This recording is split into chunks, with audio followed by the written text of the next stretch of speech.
রাজবাড়ীর দৌলতদিয়া ফেরিঘাটে পদ্মায় বাস ডুবির ঘটনায় মৃত্যুর সংখ্যা বেড়ে দাঁড়িয়েছে 23 জনে। সকল মরদেহ নিয়ে আসা হয়েছে রাজবাড়ী সদর হাসপাতালে। বুধবার দিবাগত রাত 12:30টার দিকে উদ্ধারকারী জাহাজ হামজা তলিয়ে যাওয়া বাসটি নদী থেকে উপরে তুলে আনে।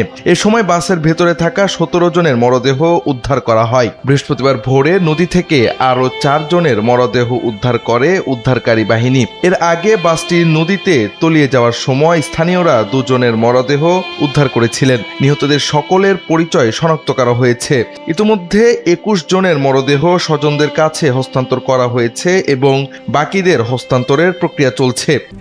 RICL TMX, যুগের পর যুগ স্থাপনা থাকে মজবুত।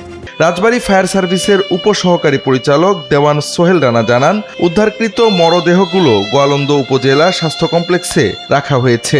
নদীতে পড়ে যাওয়া সৌহার্দ্য পরিবহনের বাসটিতে প্রায় 50 থেকে 55 জন যাত্রী ছিলেন।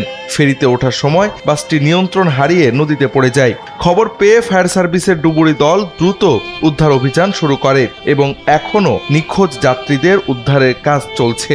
নিখোঁজদের স্বজনরা ফেরিঘাট এলাকায় আহাজারি করছেন। এদিকে পরিস্থিতি নিয়ন্ত্রণে রাখতে জেলা পুলিশ, সেনাবাহিনী, নৌ পুলিশ ও ফায়ার সার্ভিস একযোগে কাজ করছে। ঘটনাস্থলে জেলা প্রশাসক, পুলিশ সুপার, গোয়ালন্দ উপজেলা নির্বাহী কর্মকর্তা সহ প্রশাসনের ঊর্ধ্বতন কর্মকর্তারা উপস্থিত রয়েছেন।